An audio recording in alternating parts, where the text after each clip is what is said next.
Guys, just a quick sound check to make sure that the sound is working here.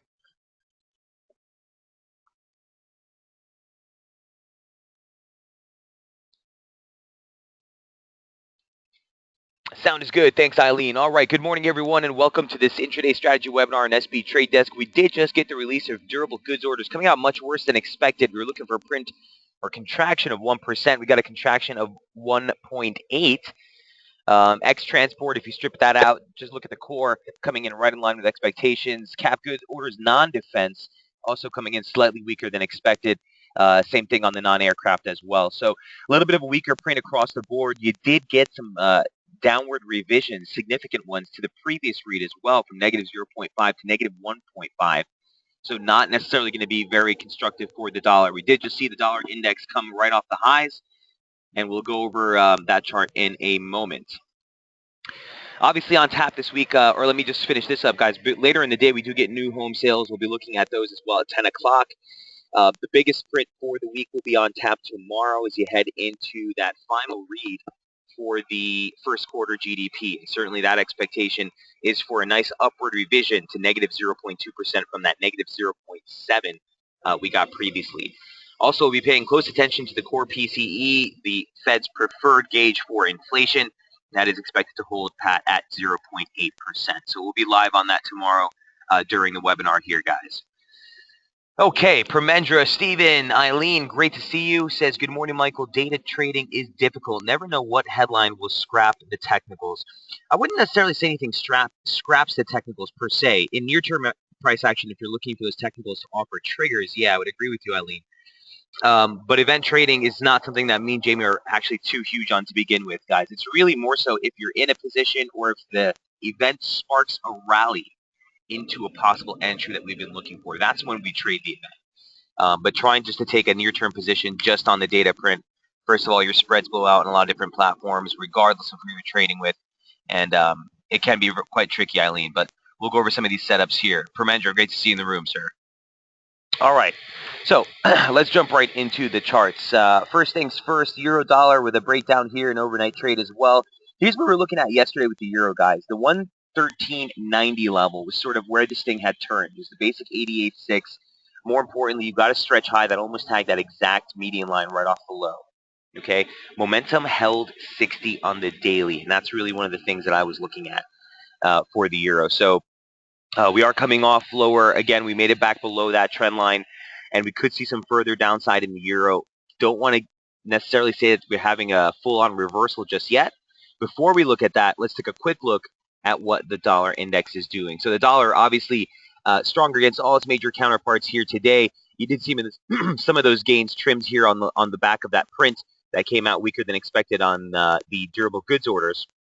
But here's what the index looks like today.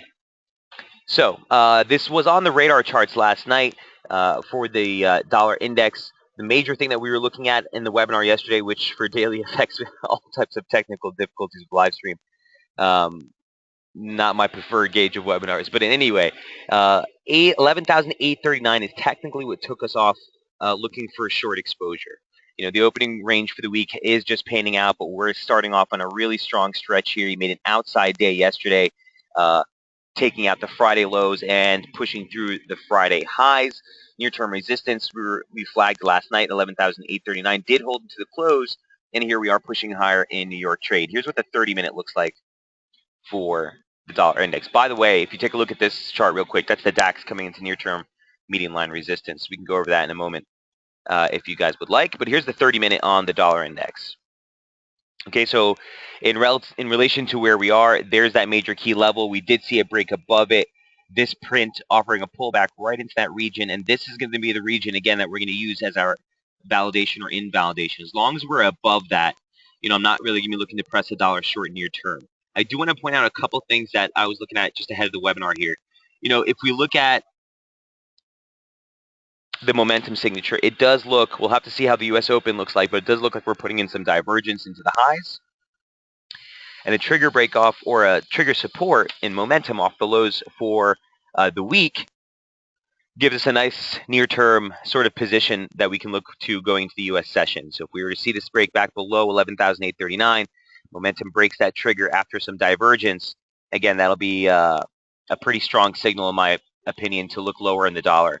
As long as we continue to maintain this as support, you got to be able to sort of stage a rally back into 11,880, 11,887.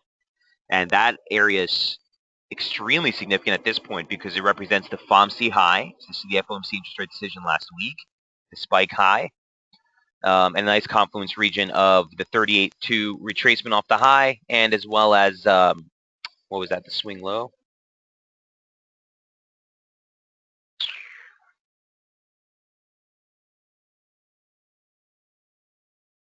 The stretch high from February that we made in the February opening range. Okay, and that's 11.8. It's right here.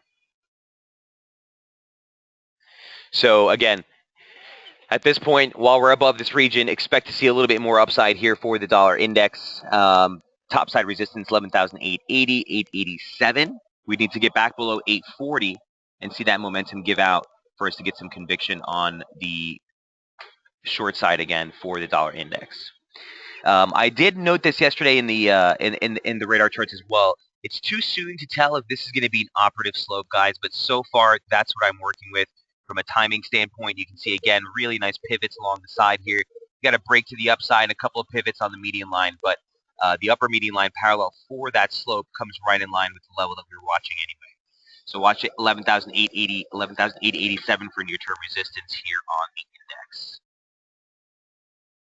So where does that put us as far as some of the dollar crosses that we're looking at? Again, let's jump right into the euro, which looks like this on the daily. Okay, again, there's that trend line break near term. This is the median line that we look for on a support basis from a daily standpoint to continue to maintain the broader upside focus that we've been working with off of that March low.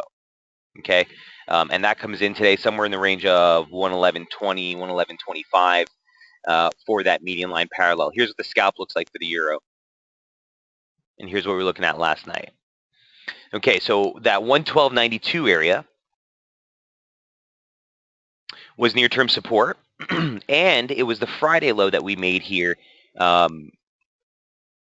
last week. Okay, so you had 112.90 into 112.93. That was the near-term bullish invalidation level. Once we got back below that 112.58 level, which is, again, if this was going to be a simple correction, guys, we would look for two equal legs down. The 100 would have held us at 112.64, 112.59.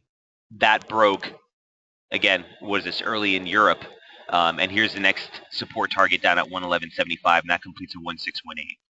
So again, just as we were looking at in the dollar index, here's a near-term slope. Again, too soon to tell if it's going to be an operative slope for us, but as it stands right now, we are going to work under that premise, and it highlights that soft target at 111.50 as near-term support here. Okay, obviously on the daily chart, like I said, we're going to want to see this thing close above this median line to sort of keep the broader picture the same. And again, if we break below this, you look for a much steeper correction here in euro dollar. So from a scalping standpoint, what positions can we look to put on today? At this point, again, I'm not going to be really looking to take anything on the euro on the short side after this drop. I'd want to see how this settles around that 111.50 level. The opening range for the United States is already rather wide here. You're looking at an opening range high around 112.05, opening range low just below that 111.75 level. And we'll have to see if we can get any triggers to the upside. Again, I do think, guys, we don't want to get too excited about the euro shorts, all right? I know there's headlines coming out from Greece, and everyone thinks everything is saved. They're going to kick the can down the road as we expected they will. And markets will sort of be on a, sell the, or buy the news and sell, or buy the rumor, sell the news type of play here. So we'll look to see if we can hold somewhat near-term support here. The momentum, I just have to say, just to put it out there, guys, the momentum signature has really broken down this week. We were pretty constructive heading into the end of last week. Obviously, that spill we had on Friday did take us sub 40. The failure to hold above 60 here and pull into oversold territory makes us very cautious about trying to press any type of long on the euro just yet. We'd really need to see a conviction sort of basing here to give us some play on the upside. Let me open up real quick a 5-minute chart, guys, and see what the 5-minute looks like here on the euro. As always, if you have any questions, trade setups you guys are looking at, please feel free to throw them on the message board, and we will take a look.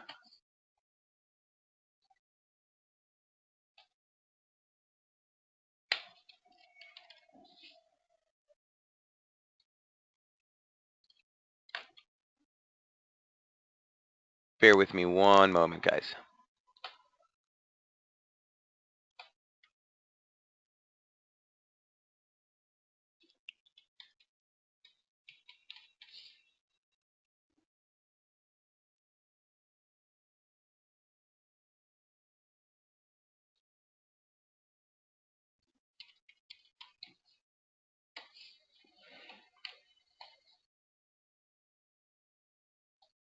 Agers will definitely take a look at the dollar CAD as well, for sure.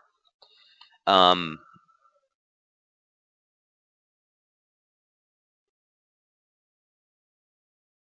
was it that was tweeting at me last night? I think I was speaking with someone last night who was looking at a dollar CAD also, holding a short.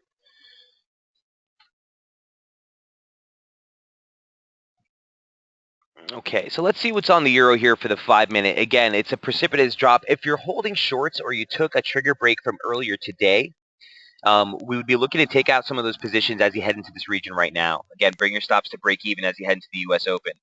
But from a scalp standpoint, you'd be looking for near-term support as you head into 1150. Here's euro dollar on the 5-minute. You can see on the 5-minute, the momentum signature is even more bearish than the 30, okay? Real strong holds at 60, deep penetrations into the oversold condition. Again, this is not when you want to start fading or going the other side of the market, guys. This tells you that there is so much momentum that the momentum sort of signature line here has been pressed down to extremely depressed levels at 10 here. Even on an intraday basis, that's pretty important to understand. So we're not going to try to catch this falling knife here. Rather, we'll see if we can get any type of reversal trade to the upside. Otherwise, as long as you hold, guys, the bearish invalidation level that we flagged last night, like I said, was, I think we choked it up to 112.50. Yep, 112.50, 112.64. So this was actually the thing that took us outside of the long position. We're no longer looking for long triggers unless we come into a more significant support. And again, that comes down into the 1150 region on the daily chart, into the median line parallel that dates back again to the lows that you made for the year.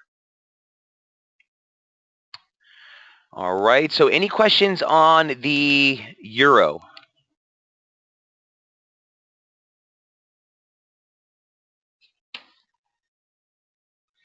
We'll set up some momentum triggers here and we'll see if they pan out during the webinar. But broadly speaking, I'd like to get a good base here so we can trade against a low. Remember, anytime you take a reversal scalp or a scalp against the daily trend, it's all about risk to reward. Okay, so we want to make sure that we have the most proper entry, and that being a support that we've flagged or highlighted. And then obviously the momentum signature needs to be there to give us that trigger in time. All right, so as the saga continues, obviously in Greece, and as the headlines continue to circulate, we'll be watching this pair. There are some other euro pairs that I have been watching. If we have time in the webinar, guys, we can take a look at the euro yen.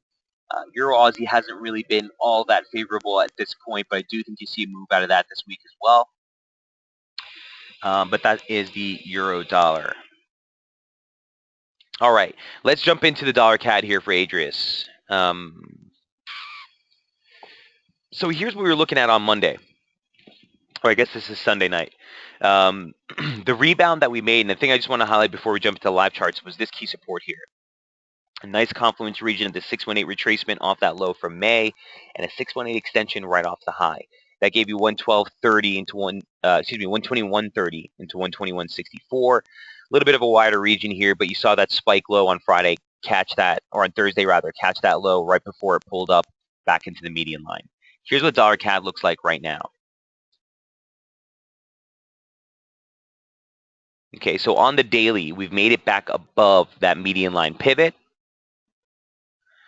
And momentum, I was looking at this yesterday, does look like it's trying to break back above that 50 region. So a nice confluence break of 50 region and a basic trendline resistance off the highs for the month.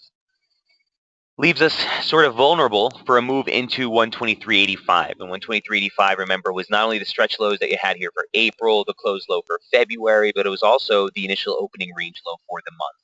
And the break below that level is what gave us that bearish outlook to start off things for June. Near-term resistance, you're looking at the 100-day moving average here at 123.93. You're looking at 123.84, that level we just noted, a little bit higher from where we are right now. On the intraday, the dollar CAD's pretty clean as far as the levels are concerned. So here's what the intraday chart looks like, Adrian. Let me zoom this out for you real quick.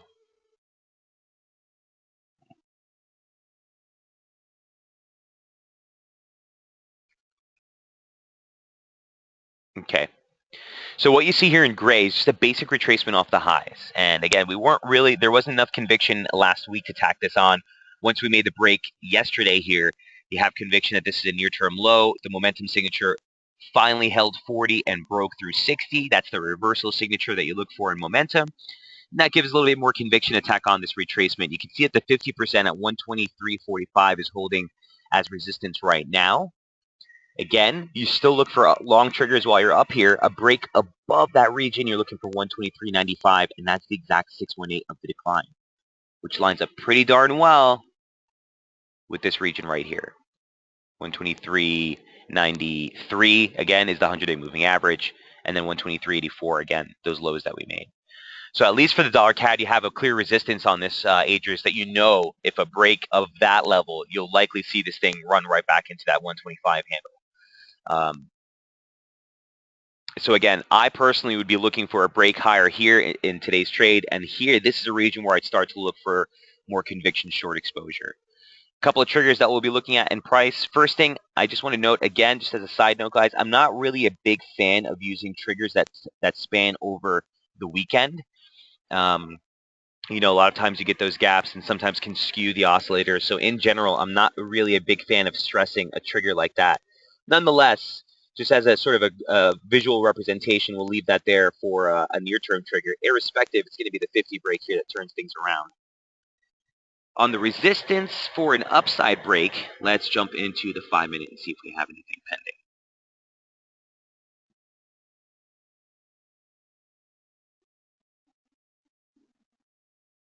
And remember, you always will be better off using the trigger from the high in price. So that's sort of the trigger I'd look for near term. Okay, and even on the near-term charts, guys, these things that we talk about with regards to watching the oscillators and how they move, same type of gig. So, you know, this was the last pullback that we had into the start of the week here. Obviously, you saw some divergence into the lows, break above 70, switches the momentum profile to constructive. Now on the way back down, you're looking for support at 40. There it is. 70 break, still constructive. Support at 40. There it is. Starting to wane here. And that's why this trigger will be a little bit more of a play as we head to U.S. trade. So that's the trigger I'd be looking for with a break above that region of 123.45. And again, you'd be looking for that rally into 124. Near-term support right at the 123 handle. Again, the same level that we broke Friday's high at 38.2 off the high. And, you know, move with that with a momentum breaks up 40 would put us back on the short play. Again, I can't recall who it was that we were talking on Twitter last night, but make sure that you're being mindful of time. I just wanted to bring this up as a drill for everyone in the room. I'm sure some people might have gotten caught on that one as well. So the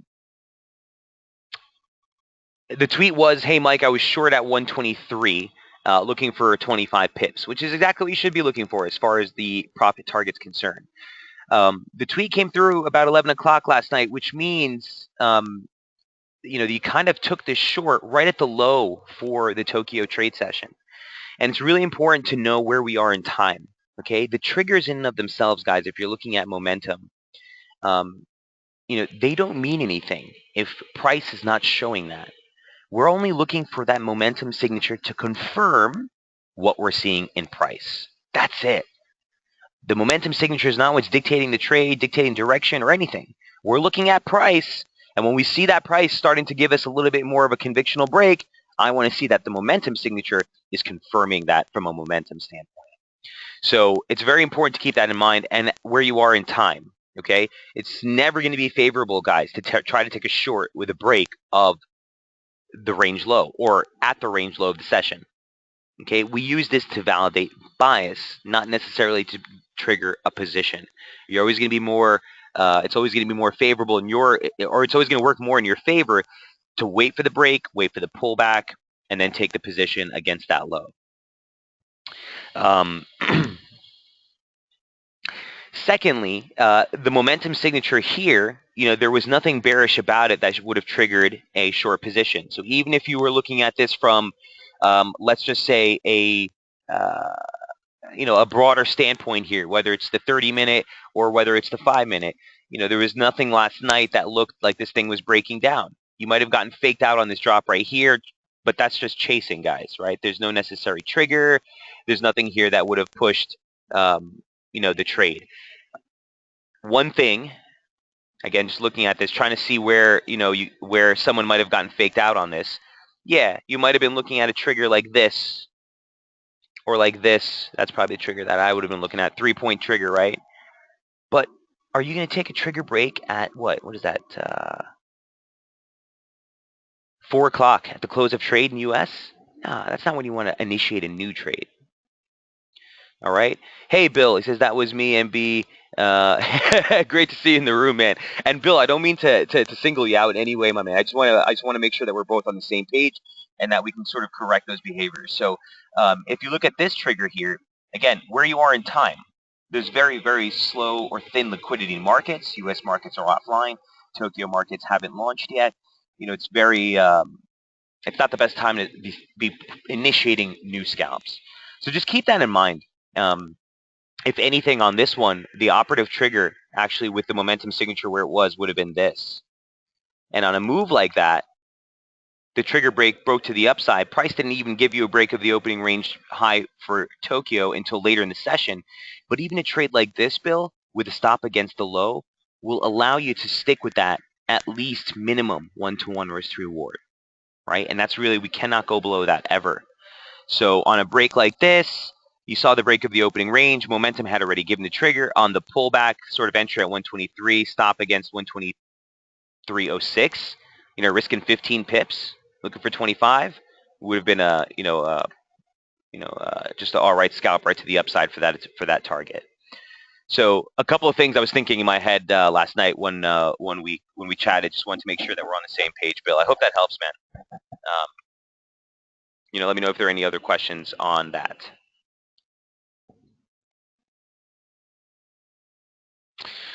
So again, at this point, we'll see if that to a 123.45 level holds resistance on the break into the U.S. trade session at 9:30. If we get a pullback, the stop needs to be against this low, essentially, guys. So I know we've stretched pretty strong already on the back of that weaker than expected durable goods. You saw the dollar slam down real quick. Looks like there's ample support at this point still. So we'll be watching to see if we get that break above 23.45. Again, 123.95 is the risk to the upside with that break. And that should be a nice area of which, again, near term, I'd start to look for possible short triggers into that region. Okay, also remember that the former lower median line parallel of this formation is right around that region, just above the 124 handle. Bill says, sure does. Thanks. Hey, I appreciate that, Bill. You're more than welcome, my friend. Okay, so that is the dollar CAD, and that was highlighted in the radar charts from Sunday. Let me know if you guys have any questions on that.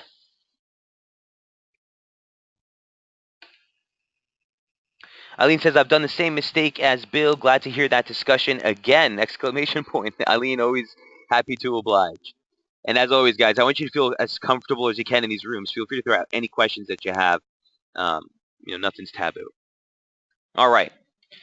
What else were we looking back on Monday? We might as well go through these charts. Didn't get much out in the webinar yesterday. Again, a technical difficulty. Apologize about that.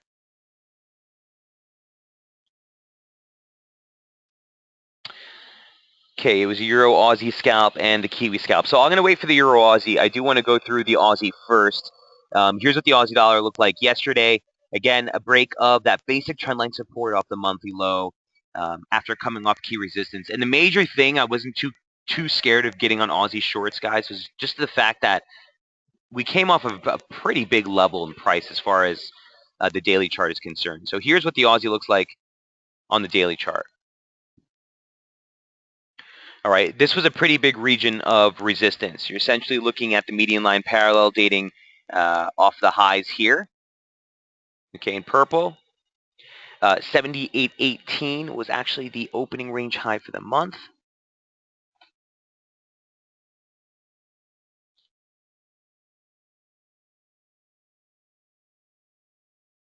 And again, actually, there was a 38.2 retracement there. I'm not going to put it back because it's just going to clutter things up. But there's a 38.2 retracement of that same move right into that region. Okay, so it is a nice region of resistance. You saw momentum come right into 50 and hold. Again, that's something you want to pay attention to. I know that we held at 40 as well, so this means indecision in the markets. Okay, if anything, the 50 hold of resistance here in confluence with where we were in price at resistance shouldn't be too surprised. Were we expecting a pullback of this magnitude? No, which is why in the scalp report yesterday, I kind of put this at a neutral bias. And the specific reason that we went neutral, guys, is very simple. The bullish invalidation level was right here at 7710, 7705. So once we broke through that last night, that puts us neutral, right? We need to see a break below that 7680 level, below that median line for the near-term structure that we were looking at to continue favoring the downside into 7640, or the lower median line parallel of the broader structure there. Okay, we kind of hung around there for a while into Asia Pac, right into the open of European trade. We plowed right through again. You might have gotten faked on this one, but in fact, this would have been a perfect scalp to the upside. And this is sort of those opportunities, guys, that we can play within the daily ranges. Here's what the 5-minute looks like on the Aussie. All right, so ahead of the open for Europe, okay, which you see here in green, you saw that the momentum signature gave you some divergence into the low, lower low, lower low, lower low. Equal lows is still divergence. Remember, you're looking for the oscillator to not confirm an extreme in price. So that would be divergence. On the lower low, or the low that we made for the session, that was even stronger divergence. Again, if you're ever wondering, just bring it into a close. Just look at the line chart real quick, because the signature only matters with the line chart, and you can see that a little bit more clearly. And the move back above 40, let me bring the candles back, would have had this trigger in play. Okay, 3-point touch trigger after some divergence, topside break, a stop against the lows. The actual trigger and price wouldn't have come till later, but again, as long as that opening range low is in play, your stop is against that, looking for a 25 pip scalp to the upside. Okay, and you got to rally into 77.45. So the opportunity is still there to play within the range, but the fact that we pushed through 77 and we spent the majority of the session below there for Asia and Aussie, didn't really want us to get too aggressive back on the long side again. So at this point, you're back below that again. You're finally approaching that near-term support that we actually highlighted yesterday but never made it into. That's 76.80, 76.81, and that completes 2 equal legs down off of the highs. A break below that, like I said, you look for the median line parallel, and then on a broader structure,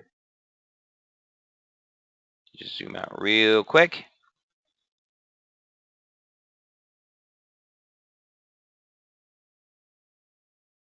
On a broader structure, you look for a support into this median line, which is the same median line that we're looking at on the daily chart. All right, so the Aussie breakdown does seem like the pullback at least is going to be a little bit more significant than we thought. Near term, heading into the U.S. Open, you do want to see if 76.80 holds support. Again, I'm going to leave a neutral bias on this for now, guys. In the intraday, the opportunity is there, okay? But nimble is the name of the game. Even when you're taking counter trend scalps, guys, this is a time period where you want all in, all out. We started off that week by noting that the Aussie was sort of at a make or break time, right? Just because of where it was on the daily chart, where the momentum was on the daily chart as well. If this was going to see a break of 50 to the upside, that would have really confirmed the broader reversal that we were looking at. And here we are, the trigger break that looks like it's giving out to the downside. Obviously, this is only based on the close, so we can't make that assumption for the broader reversal until we see if that closes down there. But remember, the whole premise of this reversal play was the fact that the low day close for 2015 offered perfect ample support. And again, the momentum holding at 40 is something that we'll continue to eye before exposing this thing to the full-on breakdown, which I do think you see in the Aussie, but not yet. Any questions on the Aussie? Again, data is going to be really light, so the US dollar is broadly going to be driving the pair. Look for some serious volatility as we head into tomorrow's GDP print and the wage inflation numbers along with PCE. Any questions on the Aus?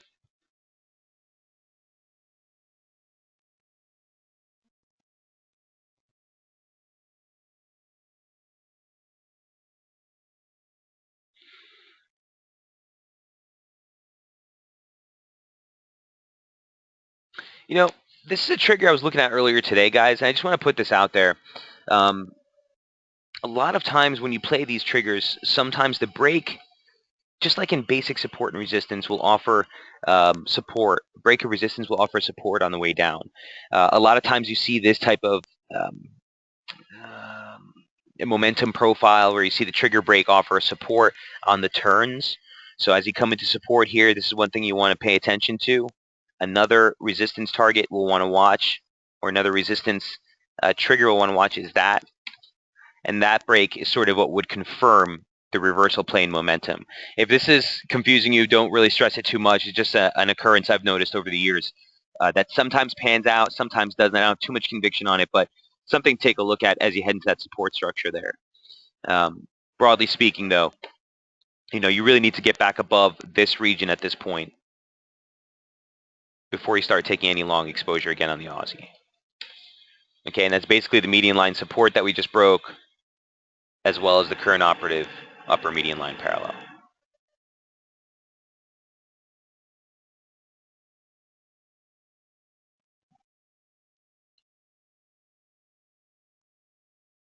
A lot of discussion on HFT. How much of an influence does it have on FX, says Khan? Certainly that conversation is a deep one that we can go on for hours, Khan. I don't want to really stress it too much. This is what I can tell you. It's out of our control. There's definitely going to be the argument out there that HFT, offers liquidity to the market, so it's something that's important. And some people just think it distorts market gyrations. Whatever your opinion is, at the end of the day here, we focus on the trade, Khan, and that's all that matters. Even if HFT is out there screwing around with price action, sort of fogging things up on an intraday level, there's nothing we can do about it. All we can do is adapt, and that's why we study price action more than anything. I hope that's a satisfactory answer for you, Khan. I don't really know how to address that. It's out of our hands. There's no point in stressing it. Just like the same thing when I equate that discussion, Khan, to someone saying, aren't you worried about the whole Greek situation when we were, holding longs, specifically on the swing side of things from the lows, right? It's noise. It's noise, right? If we trade on what we think HFT is going to do, that's a huge mistake, obviously. If we trade on what we think, the broader Greece crisis will do for euro, well, then you wouldn't have been too happy, right? The only thing that works or has been working over our tenure, myself and Jamie included, is, studying price action, Con. That's it. Everything else is pretty much noise. We just need to know when these events happen. Scalping becomes difficult with light stops, don't you think so? Con, I completely agree. It's not an easy task, guys. Trading is not easy, though, in general, right? But near-term trading, what it allows us to do is, first thing, minimize our exposure time in the market, which is the biggest risk that you have, right? And also, it allows us to take near-term positions against our broader bias. So, yes, we think the broader picture for the euro is probably weighted to the downside. Near term, there is plenty of upside potential, right? Even on a weekly basis, it allows us to take those trades that may be against a longer term directional bias. As far as during event risk, that's when you might want to take a step back, because you're right. It can be very, very difficult, especially if the market is in an extremely volatile state with the stops so tight. Excuse me. But Con, I mean, that's where really nailing down your triggers, your entries become paramount. And if you find yourself getting stopped out frequently on these positions, guys, there's only one of two things that's happening. And I say this all the time to clients that I speak to whenever they tell me that that's an issue, that they're just getting stopped out a lot in the positions. A, your entry, okay, is either off, meaning that the triggers that's giving you the positions, or that's putting you into the position, you got to rethink how you're doing it. And it's either that your stops are that your entries are too off, or your stops are too tight. It's one of the. There's only two possibilities. If the stops are too tight, then we have to be looking at a pair that has a wider ATR. So a lot of times people will jump into back when dollar yen had a quarterly ATR of 17 pips, right? Yeah, it's going to be tight. The tighter the ATR, the more accurate the entry needs to be. Excuse me. So we want to go back and think how we're triggering these trades, what's putting us into the position, and that's going to be your best bet in trying to sort of fix that problem. Does that make sense, Con?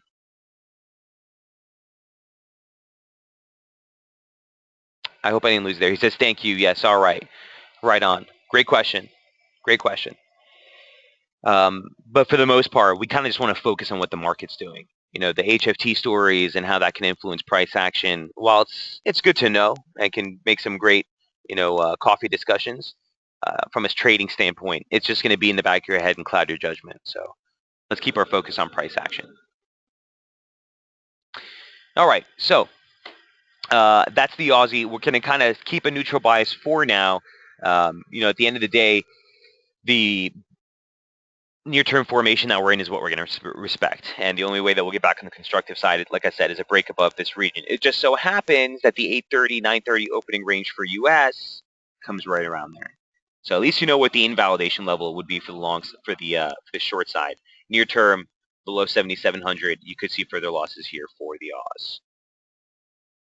And remember, this coincides with the picture that we were looking at the dollar index earlier, right? A little bit more room for this thing to stretch into 11,880, 11,887. A little more room to the upside. So in that scenario, you could see the Aussie, the Euro, getting a little more pressure to the downside before finding some support, or some more significant support, let's say that. All right. Okay, last but not least, a quick comment on what's been going on in the gold picture. I've been actually doing the analysis of that on TradingView here.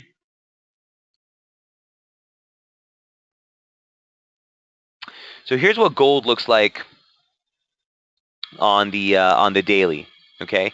And as I noted yesterday on the piece here, the one thing that you want to keep in mind is, yes, despite the size of the move, it was a pretty big move. We've continued to hold broadly within A, the initial monthly opening range, and B, we're still holding last week's range.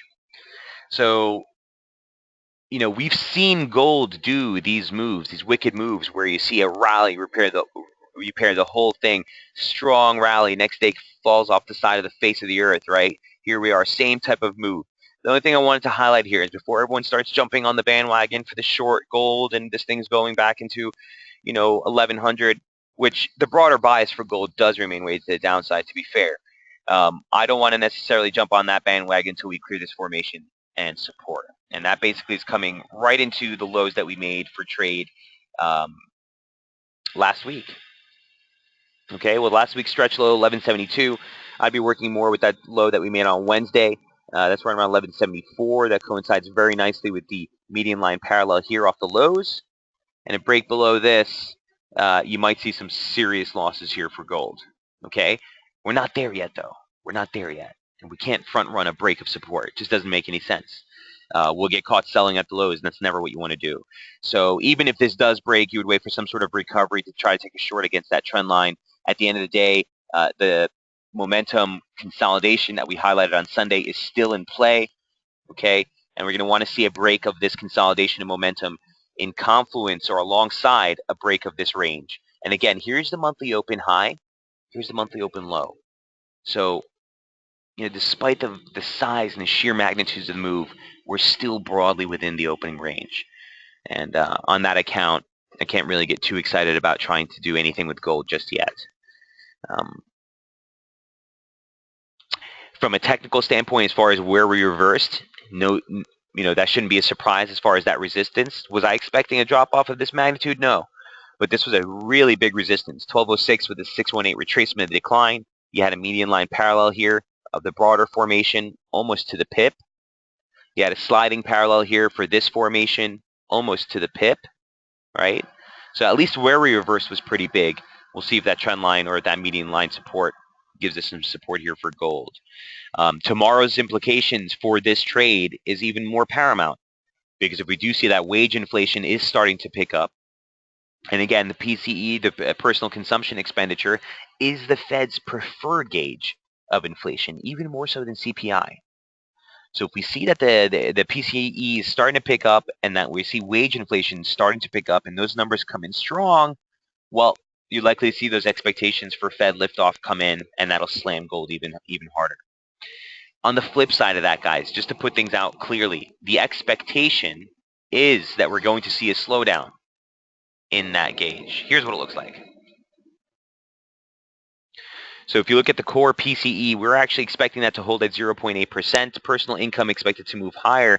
The GDP expected to improve.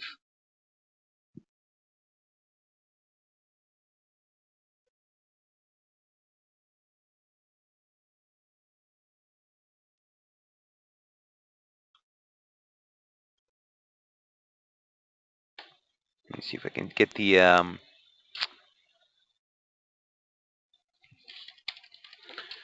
see if we can get the figures for you real quick.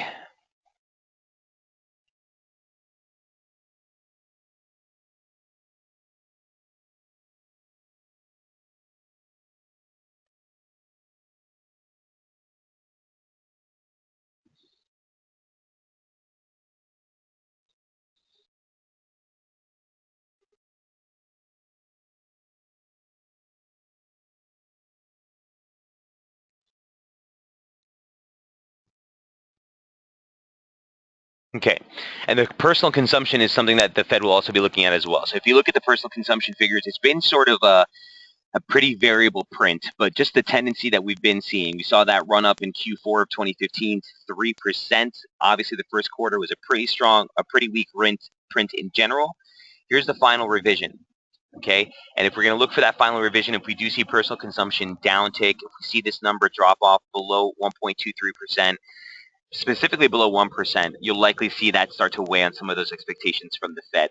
Remember, again, I say this a lot, but just to keep it in the back of your mind, guys, the Fed's preferred inflation gauge and their dual mandate, the laggard of the two is inflation. So that's why all these inflation figures are being stressed more by the markets, because it has a direct impact on consumer spending. So we'll have to see how that pans out tomorrow, but definitely it's going to be a big day for gold, especially if we hold this support today into the close. Tomorrow's print should offer some play on this one. And we'll be covering that again. We'll have that live here in the Intraday Strategy webinar tomorrow morning. All right. So those are the intraday charts that have been featured on the page for the last couple of days. We went over dollar CAD. Let's go over the sterling dollar real quick. I put out a piece on this on Daily FX. By the way, any of the reports that we publish on Daily FX, as a quick reminder, will be right here highlighted on the intraday page on the right. For any of the reports that Jamie writes, they'll be highlighted on the swing or long-term trade right there on the right as well. But the British pound, the basic premise of this setup yesterday was the major resistance that we were coming into. Here's the British pound looks like on the daily. And that region was basically the 159 handle, okay? The 618 extension off the low was 59.40. We capped out just ahead of that at 59.30. You had a confluence region with the 50% off the high from July of last year. You had a sliding parallel for the current operative slope that we're working with here off the lows for the year as well. And that gave you a real nice resistance region. Divergence into those highs. We noted that in the video yesterday as well. So price action pressing into a fresh monthly high here in June. The oscillator not making a new high. So you're seeing an extreme in price, no extreme in the oscillator. Shifts the focus to the downside near term. Add to that, guys, that this thing has made a pretty strong stretch. If we look at the consecutive VARs indicator, just how many days we've seen consecutive rallies, One of the premises for the trade, again, if you just go back in price, the last time we saw a 4-day consecutive rally, like we did into the close of last week, was right here. Well, that was the May monthly high. We corrected off that high. All right, we're not going to use one example. Let's look at the last time we saw that. Beyond this. Well, that was right here. Didn't see necessarily a huge pullback right off of it, but the highs held, right? You saw a near-term correction. We tested that high again, and that was sort of the monthly high for July. All right, cool. So let's look beyond that. Would be right here, right? Well, that day, we spiked into the monthly high for January. So when you go back and you just look at the tendencies out of the last 4 that we've seen, broadly speaking, we've seen the high hold with some sort of corrective action. It's not necessarily going to always be a reversal. Obviously here for the month of April, we had a stretch that gave us 6 days of consecutive rallies. But with price at resistance, that's why it's significant. Okay. Remember, nothing is going to overwrite or supersede basic support and resistance. Nothing. But when price is at resistance, you never know if that resistance is going to hold or if resistance is going to break. Resistance is made to be broken. Support is made to be broken. And for the clues for that, we go back and we look at things like divergence. How many times have we seen a rally of this magnitude to give us validation of, okay, not only are we at resistance, but also the last time we saw this many days of rallies, we saw corrections, reversals, pulls back. Does that make sense, guys? So that was sort of the premise of why we start to look lower in the British pound. From a scalping standpoint, here's what the setup looked like. You had a really nice opening range to start the week. You kind of defended that opening range here in US yesterday. The momentum signature wasn't really a conviction on either side, right? Here's 60 resistance, 40 did give out. But again, we recovered pretty close, and we closed the US session above 40 in momentum. So you really didn't have a validation near term of the bias. We were looking for a break of that range, holding a bearish bias below. What was that? The 50% retracement. What level was that? 58.77. Okay. Here's what the intraday chart looks like for the pound. Okay, so the opening range looked pretty decent into the close of U.S. trade. Again, we closed U.S. trade well above the 40 level, or right at the 40 level momentum.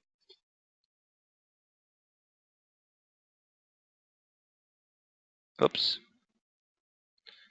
Okay, and a nice trigger break there a couple hours into the Asia Pac opening range session.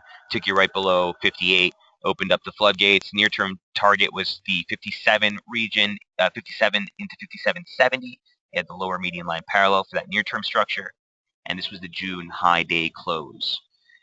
We sat there for a while. Open of European trade saw it spike into the median line, which held. And again, there wasn't a very good trigger in Europe. I tacked this on when I woke up this morning to see if it would have panned out. And if you look at that break, it would have been kind of tight. You would have had to have a little bit stop wider than we would like. But inevitably, 57.50 was the secondary target. A little bit off on time here. And now you look for that drop into 57. And that's going to be the broader bullish invalidation. So if we look at this, remember, we're playing on the premise that this is just a near-term correction for now. It could be a reversal, but we need more evidence for that. So while we were looking for the shorts near term, the broader bullish invalidation level is down here at 56.99, basically the 57 handle right here. And specifically because you have the lower median line parallel. And remember, on the daily chart, that's sort of what we're working with. Okay, there's that 56.98 level. So this is, again, if we hold this as support into the close of trade today, we'll be looking to see long triggers as we head to tomorrow's Asia Pac session. If we break below that, you're likely to see a much steeper correction here in the British pound. And that's going to be, like I said, the broader bullish invalidation level there for the pound. Any questions on that setup from last night?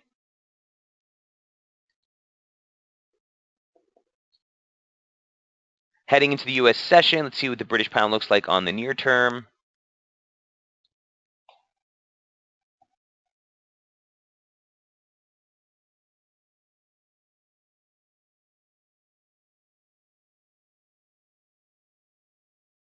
Okay, a little bit wider out of the trigger. Let's see what this one looks like.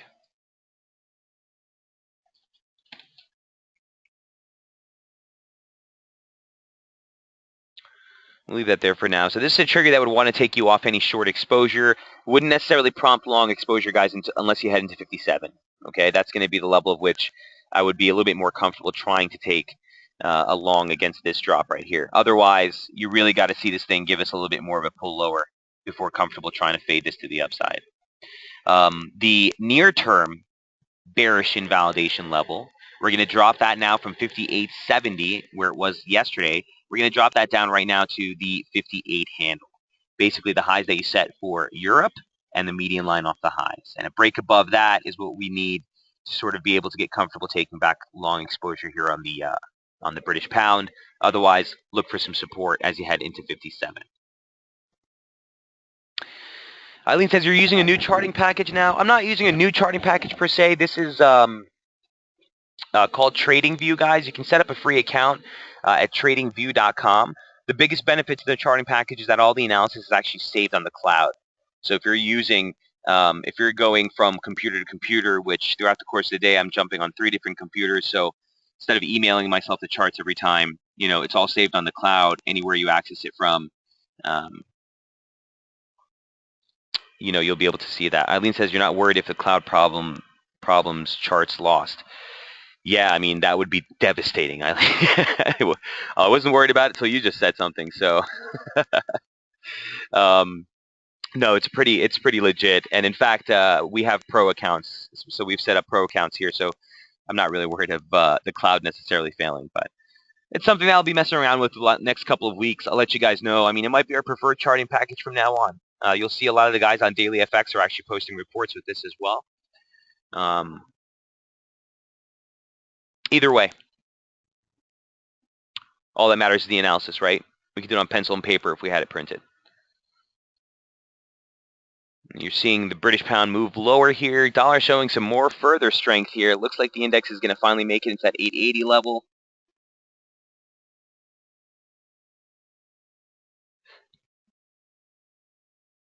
Okay, probing right into that right now. 11,887, 11,880 near-term resistance. If you see a pop through that, 11.9 is the 100-day moving average, but essentially you'd be looking for a rally into the upper median line parallel. I'd be comfortable playing that dollar strength if we push through here, but we'll have to see that happen post the U.S. opening range. I wouldn't want to play that until the U.S. markets come online to 9:30.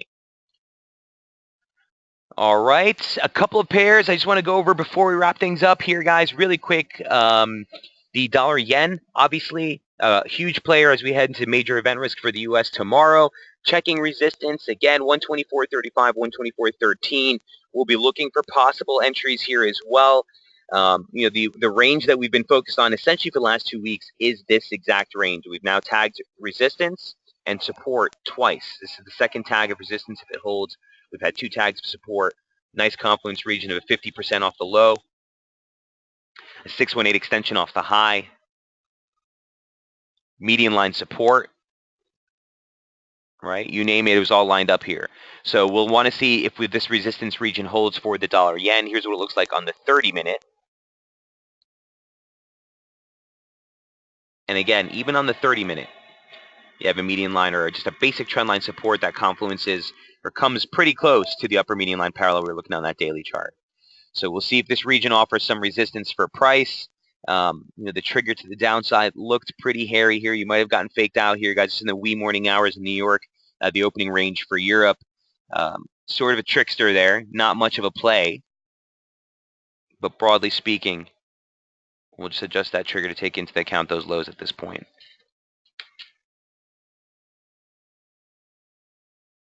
Look for resistance a little bit higher up, near 24.35, near that region that we highlighted here on the daily chart. And again, this is right ahead of the FOMC high. This was the FOMC day right here. So we'll be looking to see that stretch high, 124.35 resistance in dollar yen.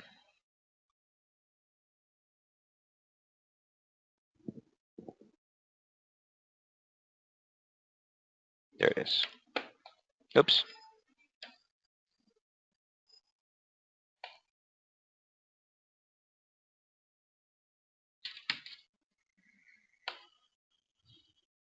Okay. I had a question from someone earlier in the session saying, do you target the ellipses? And the ellipses are regions, guys, of, yeah, we're not necessarily targeting each ellipse, but the regions of inflection. So, for example, let's just go over the latest example with the British pound from yesterday. These are regions that you're looking for inflections, or you're looking as a target on that scalp. So, for example, this was the range. Wasn't really looking to play this range. This was the range if which broken would give us the validation for the downside bias here for the British pound. That gave out in European trade. The target was the next ellipse, right? If this level breaks, the target is the next ellipse. This was now the bearish invalidation. So break above this sort of invalidates the near-term bias. So they're inflection ranges, they're pivot points at which if get invalidated or broken may change our bias. And with the same respect, if one pivot breaks, the next level you're looking down for is going to be the next sort of highlighted region. So I hope that answers your question as far as how to read the charts as well. That was a question that came out on Thursday. I didn't see it until we closed out the session, so I just wanted to take that and put that out there. All right, so we got dollar yen out of the way. Some of the euro crosses real quick that I've been sort of scanning through. Euro yen rather on the daily, also very similar to what we're looking at as far as the euro dollar, right? The uptrend is at resistance. Euro dollar is 113 and change. For euro yen, it's 140.72, which is the 618 retracement off the high. It's the monthly highs that we've been pushing into. You have this median line, which has been messy on a close basis. I was looking at this yesterday, actually. On a close basis, it looks like it's been pivoting right around it. Either way, there was a lot of resistance up here. The fact that the opening range for the week now looks like to be broken to the downside puts the emphasis on last week's low, and a break below that, you could see a drop right into the median line. That would take you as low as 136. So I'm not quite prepared to operate on this just yet, but I did want to bring this to your attention real quick on the euro yen. Here's what the scalp looks like on the intraday.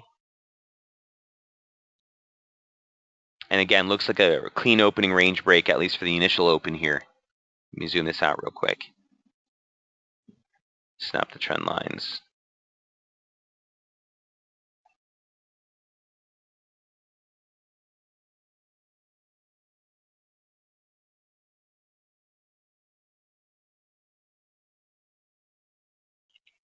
Okay.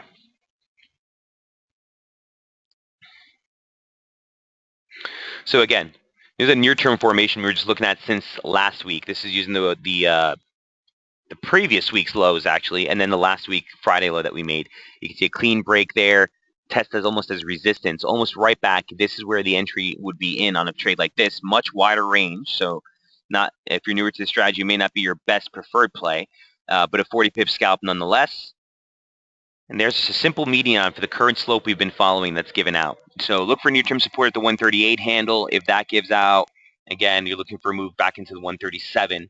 And that would be actually a measured objective move of that near-term double top that we were looking at earlier in the month. We never quite made it that low.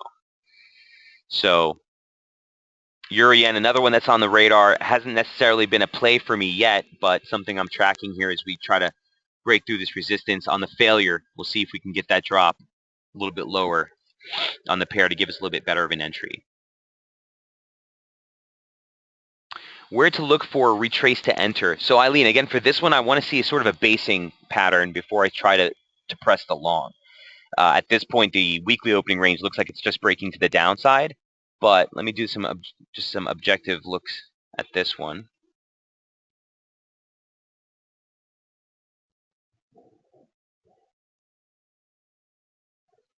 $37.50 initial support. And then I'd still would be just really focused on this median line. So here's a couple of levels rather, that you should take into consideration. And we'll wrap this up here. Near-term support 37.50. The stretch highs for May coincides pretty nicely with the median line here.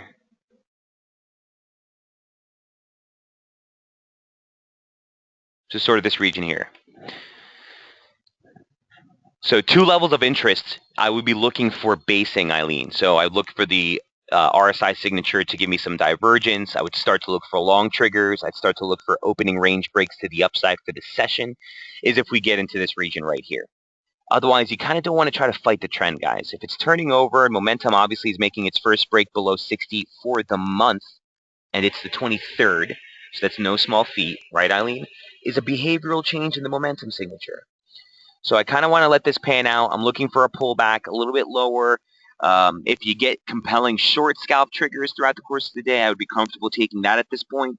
But I'd be looking for a move towards 37.50, and this is where I'd look for some basing, some possible long entries. Does that make sense, Eileen? Says, okay, helps, makes sense. All right, cheers on that. And last but not least, real quick, the radar chart from Sunday.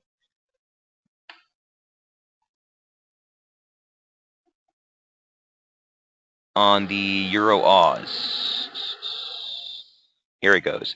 So we gapped higher into this one.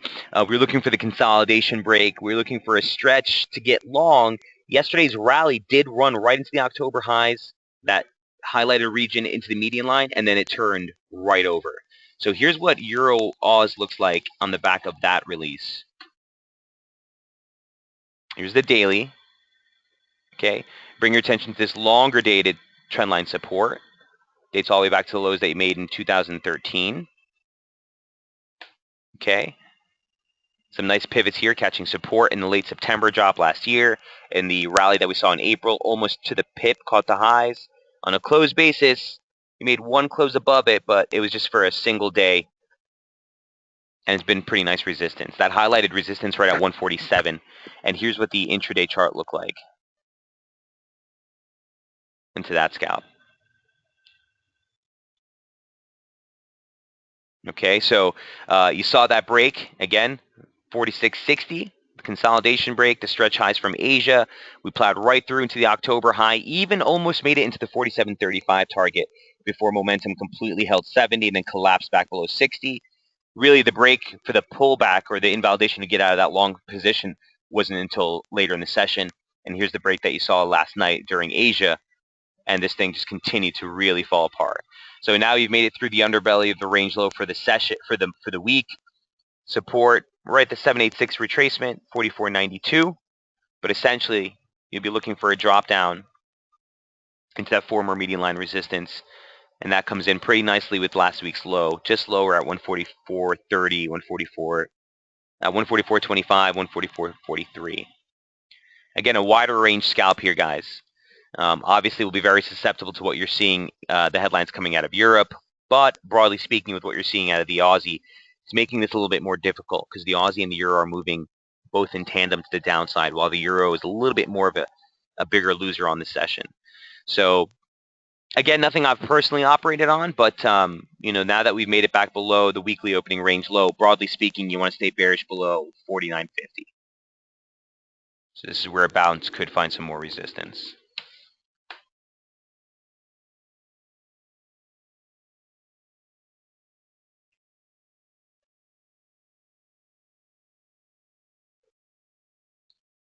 And there's 144.50 as well. The highs that made for April and the 618 off the February decline, which actually is, if I'm not mistaken, covering the entire 2015 range. So it might have a little bit further to go on the downside in the Euro Oz. All right, guys, we'll wrap it up there. Over on time. We'll be back tomorrow morning at 8:30 Eastern to cover some more scalp setups. And again, we'll cover the aftermath of that release, the major release for the week, first quarter GDP revisions, and those wage inflation numbers. Best of luck trading on the session. Eileen, thank you. Phil, Premendra, thanks for all of your comments there as well. Adris, I will see you all tomorrow, guys. Best of luck trading. Cheers.